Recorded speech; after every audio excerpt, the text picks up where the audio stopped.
nous assistons depuis un moment au déclin du patriotisme chez les hommes et femmes qui animent la vie politique en particulier et en général chez les jeunes presque sans repère. Les dernières élections législatives et régionales du 29 avril 2024 ont apporté la preuve. En effet, l'on a pu se rendre à l'évidence que le pouvoir politique ne se conçoit plus comme un fondement de souveraineté et son exercice comme un sacerdoce au profit du peuple. C'est plutôt un moyen de prédation pour les vanités des politiciens véreux, en oubliant que la nature reprend toujours ses droits en réglant tous ses comptes. Comme le dit un proverbe de chez nous, que l'on soit un arbre ou une feuille, tout se termine par la chute.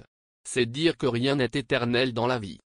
La volonté de domination sans fin pour certains et la misère devenue une maladie incurable pour d'autres, que l'on devrait faire disparaître comme ce fut le cas de la lèpre, constitue la raison de notre engagement politique. Cependant, que constatons-nous? En effet, en lieu et place des actions concrètes à travers une vraie politique de lutte contre la pauvreté, le pouvoir togolais a plutôt cédé à la facilité en remplaçant de vraies politiques publiques par l'aumône et l'assistance. C'est ainsi que le mandat social tant vanté a fait pchit et depuis, notre République ressemble à un groupement d'intérêts égoïstes. Comme on peut le voir dans tous les compartiments de l'État, le pays est dirigé par de vrais esbroufs, incapables d'écouter le peuple qui semble courber l'échine sans être convaincu. Notre peuple a été amené à ignorer ce qu'est le fondement de son existence.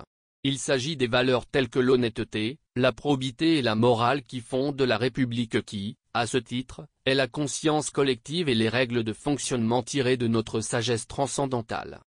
Malheureusement, tout se passe comme si nous sommes retournés à la gouvernance des plus forts, qui vont remercier Dieu à l'Église après avoir gagné les élections par la fraude.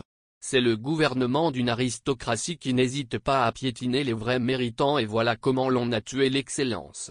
Elle impose un devoir de réserve sur l'état de décrépitude des bâtiments scolaires et par ricochet, toutes les infrastructures du pays dont on n'a plus le droit de dénoncer la mal-gouvernance, et le pillage systématique des ressources. Cette oligarchie à la tête de notre pays a cultivé la politique du ventre affamé de la jeunesse pour lui imposer le silence.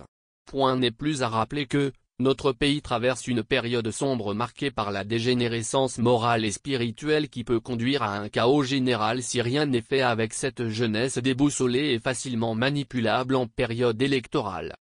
Comment comprendre ce qui se passe dans la tête de la jeunesse de notre pays qui s'adonne à des contre-valeurs, un consentement tacite à la manipulation et à la fraude? Ce qui est inquiétant, c'est que cette attitude semble être intégrée désormais dans les habitudes et à ciel ouvert dans tous les processus électoraux. C'est devenu monnaie courante surtout dans les centres et bureaux de vote. Conséquence, les résultats des élections n'ont aucun rapport avec le vote des électeurs. Le comble, c'est que la plupart des irrégularités constatées dans les bureaux de vote sont l'œuvre des enseignants volontaires à qui on a promis la réussite à un hypothétique concours à venir. Parfois ce sont des paysans dont les revenus ont été érodés par la chute des prix des produits de rente de même que des diplômés au chômage depuis de longues dates. Ce qui est plus décevant, c'est des témoignages de violences exercées par des jeunes contre leurs propres frères avec la complaisance des forces de l'ordre. Il n'y a plus de réserve face à la fraude électorale et le vol des deniers publics, des antivaleurs qui sont en train de prendre des proportions inadmissibles avec des jeunes prêts à tout pour l'argent. D'un autre côté, il faut une introspection pour comprendre les voies de Dieu en ce qui concerne les gouvernants de notre pays. En fait, qui peut rêver mieux?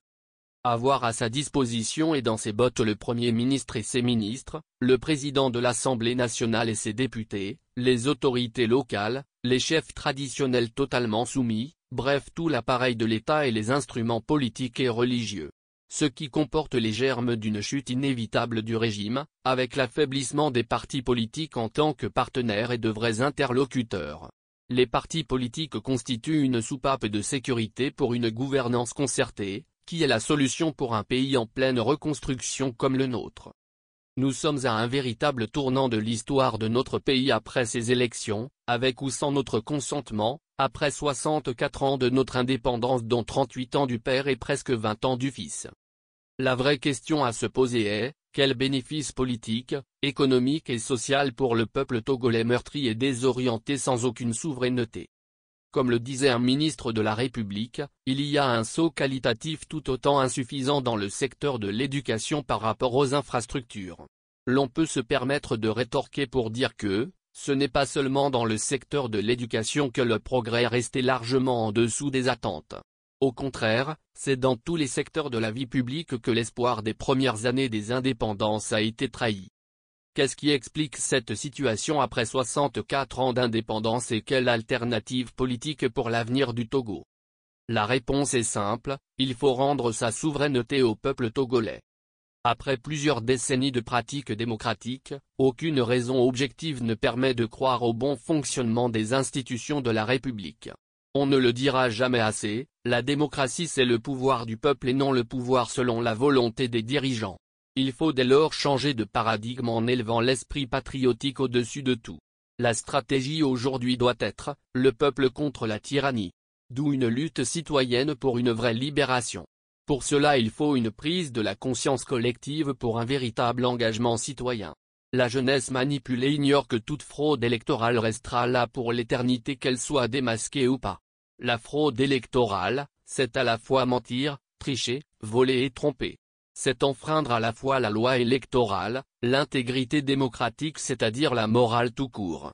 C'est trahir la confiance du peuple désabusé. Selon Machiavel, la meilleure forteresse des tyrans c'est l'inertie des peuples. Dès lors, l'action de l'opposition doit être repensée pour évoluer vers des actions unitaires afin de mutualiser ses forces surtout dans ce contexte de fébrilité et son état de déliquescence avancée. Ce n'est un secret pour personne, la parole de l'opposition ne porte plus car les Togolais sont désormais blasés. Ceci du fait que l'opposition est éprouvée par plusieurs années de répression et de l'oppression militaire, abusée et traumatisée par plusieurs années de lutte infructueuse. Face à un système politique qui fonctionne sur la base de l'instrumentalisation des institutions et de l'individu, tous au service d'un pouvoir militaire clanique à façade civile, il faut une démarche plus inclusive. Avec un peuple conditionné et soumis par une discrimination administrative institutionnalisée, formaté pour obéir, sans s'opposer, frappé par le syndrome de Stockholm à la suite des pratiques machiavéliques, il faut réorganiser la sensibilisation et la formation politique en l'endroit de la population. Il s'agit d'une formation patriotique afin de préparer le peuple à résister à la tyrannie sur toutes ses formes. Il faut aller à l'encontre de cette croyance empathique de la politique pour un peuple qui ne semble comprendre les vrais enjeux de la lutte, et contre toutes les formes d'exploitation. Un peuple qui est prêt à céder une partie de sa liberté pour une partie de sa sécurité fût-elle alimentaire, au final n'aura ni l'un ni l'autre. Il faut combattre cette attitude attentiste de l'arrivée des sauveurs plutôt que d'assumer la responsabilité de sa révolte. Il faut une formation du sens de la responsabilité individuelle et collective, prêt à se défendre soi-même d'abord, et le groupe simultanément. Alors qu'ils ont la force physique de le faire, les jeunes attendent toujours que quelqu'un leur dise ce qu'ils doivent faire, quand le faire et qui doit assumer la responsabilité à leur place. Voilà pourquoi chacun est prêt à abandonner très tôt ou à vendre son prochain à un moment donné. Pour mener une lutte patriotique, il faut d'abord être patriote. Être formé et éduqué dans la vérité qui est la base de la confiance et le sens de la souveraineté nationale. Le patriotisme est à la fois intellectuel, moral et spirituel. Il faut arrêter le mensonge collectif et s'organiser pour mettre l'esprit collectif au service de la restauration de la souveraineté du peuple. En ce moment où la fraude électorale est devenue la norme que l'on exhibe sans vergogne sur fond de promotion de la médiocrité dans tous les compartiments du pouvoir, il faut revoir le modèle de gouvernance dans notre pays. La gouvernance d'État depuis le 13 janvier 1963 a été bâtie sur une illusion politique par rapport à l'alliage de l'héritage commun, conformément à notre identité et par rapport à l'avenir du pays. La nation togolaise a été fondée sur la liturgie du sang et la violence comme culture politique. Pour que cela puisse changer, il faut se convaincre que tout est à refaire. Aujourd'hui face à la nouvelle donne, personne ne peut dire avec certitude de quoi demain sera fait. Voilà là où le pays a été conduit après 64 ans d'indépendance et 60 ans de gouvernance hasardeuse. Comment expliquer que dans toutes les circonscriptions électorales, les organisateurs des opérations électorales ne soient pas censés ou disposés à apporter les preuves pour chaque résultat?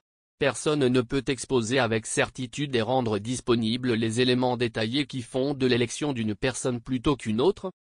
Que faire pour inverser cette situation sans un mouvement patriotique pour la restauration de la République? L'histoire des hommes dans sa grandeur nous enseigne que, L'on peut tout mettre en œuvre pour empêcher un peuple de manifester ses sentiments et sa volonté politique. Mais, c'est aussi vrai qu'on ne peut pas empêcher un peuple d'exprimer sa colère et de se révolter contre la tyrannie à un moment donné. Ce n'est qu'une question de temps. Ce n'est pas être un devin de dire qu'il y a péril en la demeure et qu'il faut sauver les meubles.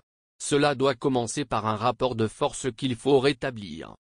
L'analyse de la situation amène à la conclusion suivante, tout le monde a raison et personne ne veut reconnaître qu'il a tort. Cependant personne ne peut savoir quel est le degré de la conscience que les Togolais ont de leur liberté.